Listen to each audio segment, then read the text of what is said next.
제22대 국회의원 총선거가 다가오면서 제주 지역 후보와 정당들의 움직임도 빨라지고 있습니다.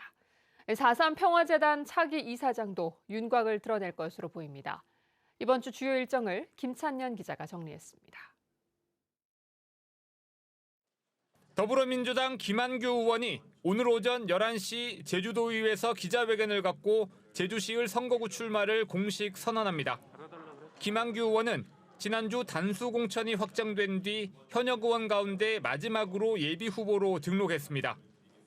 녹색정의당은 김준우 상임대표 등 중앙당 지도부가 오늘 오후 2시 제주도의회에서 기자회견을 갖고 정당 연설회와 당원 간담회도 열 예정입니다.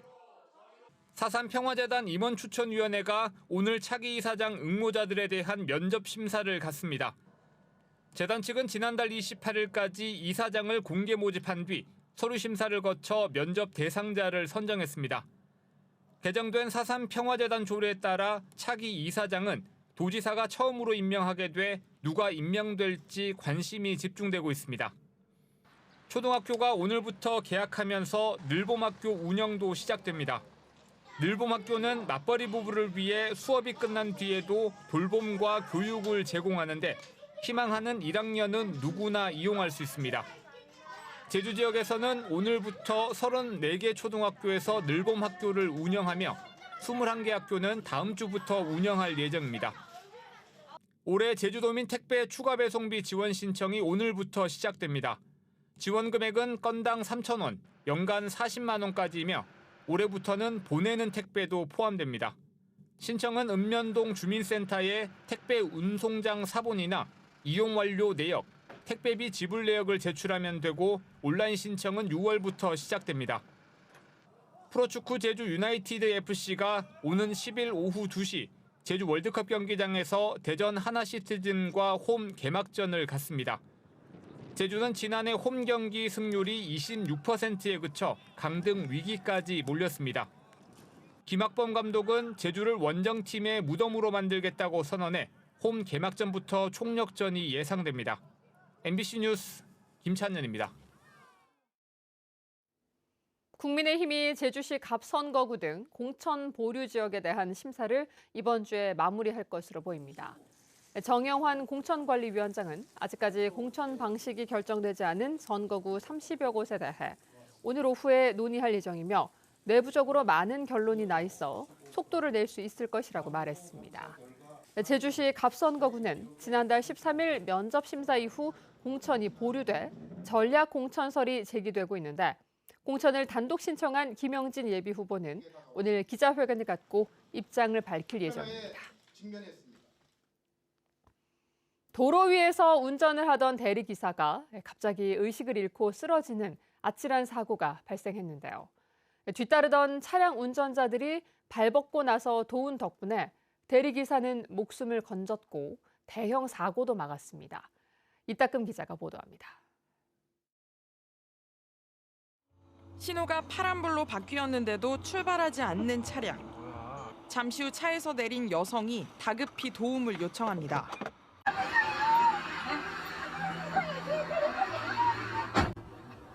뒤따르던 차에서 내린 남성이 전화를 거는 사이 또 다른 시민이 달려와 차량 조수석에 타고 차가 들썩이기 시작합니다. 쓰러진 대리운전 기사에게 심폐소생술을 한 겁니다. 제 뒤에 있는 차 운전하시는 분들이 두 분이 와서 CPR을 해주시고 저는 이제 소방서 119 상담원과 통화를 하면서 중개 역할을 해주면서 그 상황을 전달하고 심폐소생술을 받은 대리기사는 119 구급대에 의해 병원으로 옮겨졌는데 이 과정에서도 시민들이 발벗고 나섰습니다. 환자를 같이 옮기고 차량 6대는 구급대가 떠날 때까지 비상등을 켜고 다른 차들을 막아줬습니다. 환자분이 의식이 없었는데 이제 점점 의식을 회복하시고 병원 이송하는 구급차 안에서는 이제 말씀도 다 하셨어요. 시민분이 빠르게 신고를 해주셔가지고 그래도 빠른 응급처치를 할 수 있었습니다. 쓰러진 대리기사는 신호를 기다리던 중 갑자기 의식을 잃었다며 도움을 준 시민들에게 고마움을 전했습니다. 브레이크 밟고 있었는데 제가 의식을 잃었던 것 같아요. 그래서 이제 그 주변 분들이 이제 오셔가지고 심폐소생술도 하고 도와주셔가지고 제가 살아있다고 하는데 정말 감사드립니다. 도로 한가운데서 차량이 멈춰 자칫 대형 사고로도 번질 뻔한 아찔했던 순간 용감한 시민들이 소중한 생명을 구했습니다. MBC 뉴스 이따금입니다.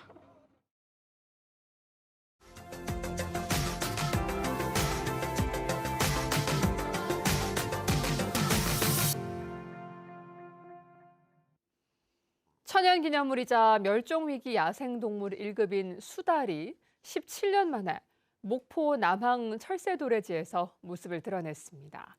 남항 철새도래지는 도심 근처에 있는데도 다양한 멸종위기 야생동물이 발견될 만큼 청정한 환경을 자랑하는데 최근 인근에서 공사가 이루어지면서 우려가 높다고 합니다. 목포 MBC 안준호 기자가 보도합니다. 수달 한 마리가 물살을 가르며 물고기를 잡아먹습니다.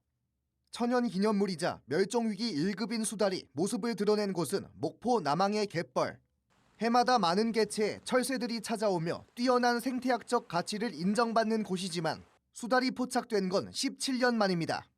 도심에서 발견된 것은 상당히 이례적이고 제가 생각하기에는 아직은 생태적으로 조금 유지를 하고 있고 그만큼 먹을 게 많고 겨울철 이곳 남항 철새 탐조대에서는 최대 2천여 마리의 철새가 관찰되기도 합니다. 멸종위기 1급인 황새부터 멸종위기 2급인 검은머리 물대새와 노랑부리 저어새까지 수달이 모습을 드러내기 전에도 20종이 넘는 멸종위기 야생동물이 이곳에서 발견됐습니다.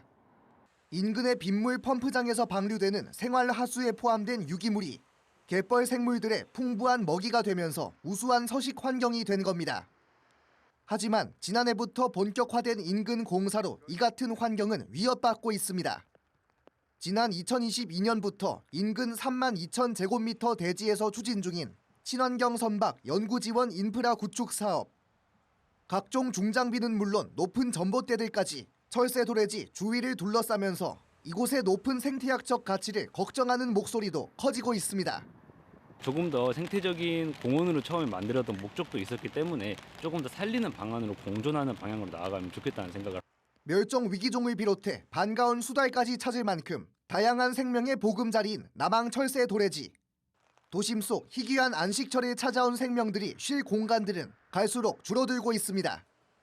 MBC 뉴스 안준호입니다. 꿀벌 집단 폐사가 제주뿐만 아니라 전국적으로 심각해지고 있는데요. 양봉 농가뿐 아니라 벌에게 수정을 맡겨야 하는 작물 재배 농가도 큰 타격을 받고 있습니다.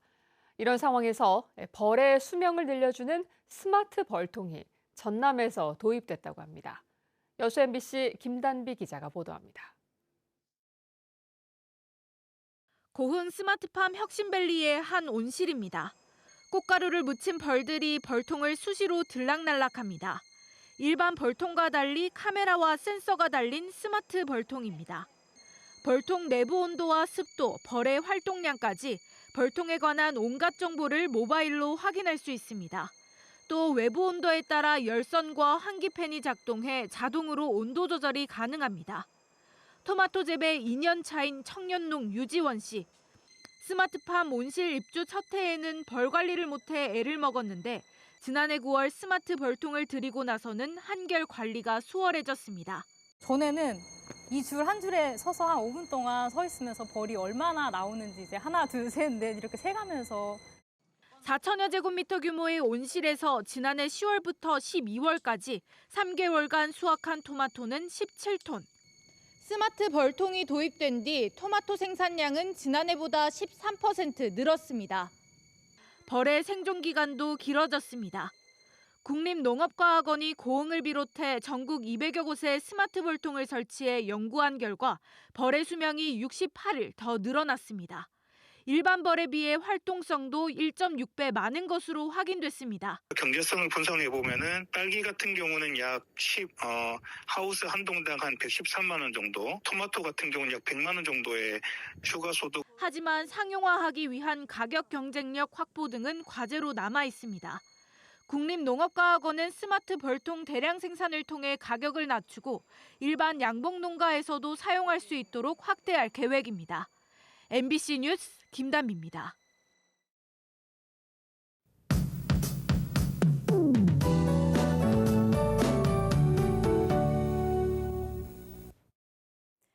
출근길에 우산 챙기시기 바랍니다. 아침에는 쌀쌀하지만 따뜻한 남풍이 불어서 낮에는 온화하겠고요. 늦은 오후부터 비가 내리겠습니다.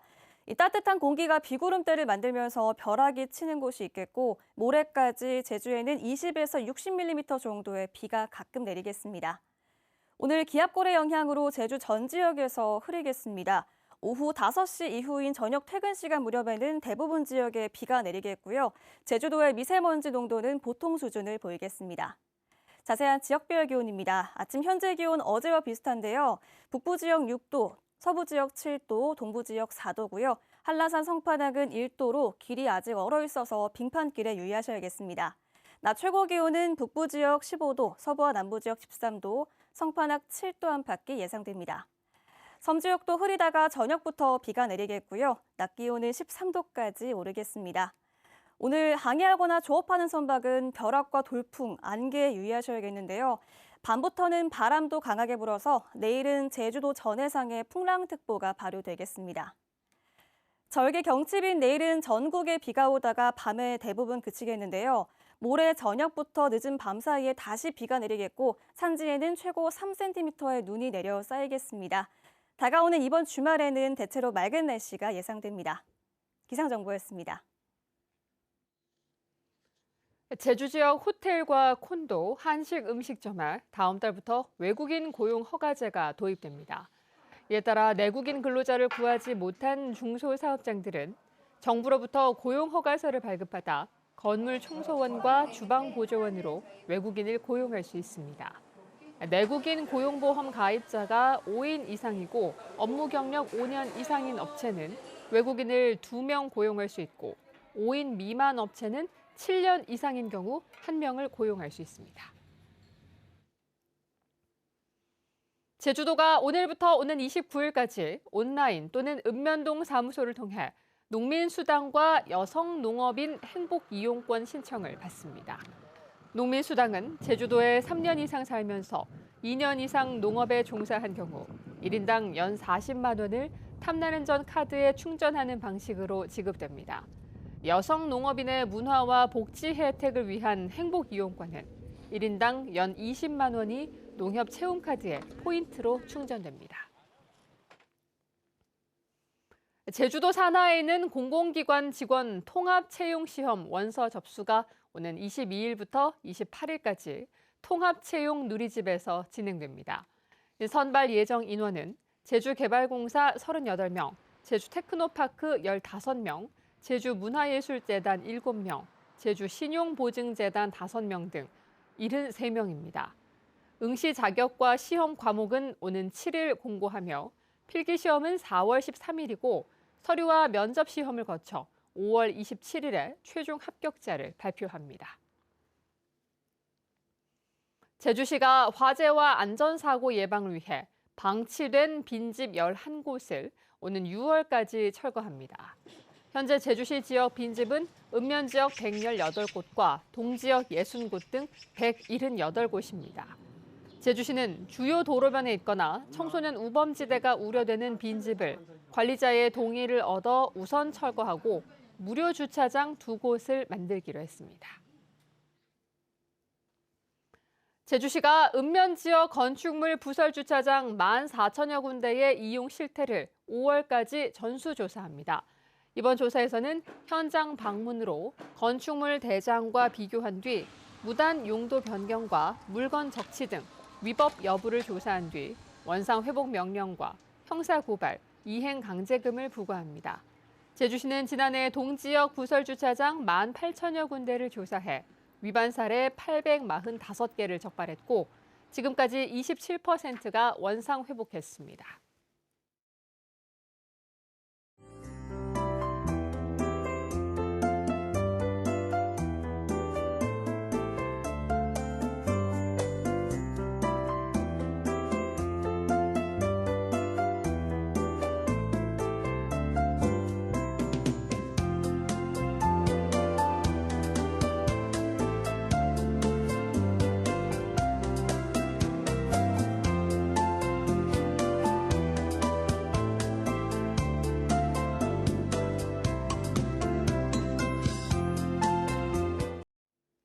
뉴스투데이 제주였습니다. 여러분 고맙습니다.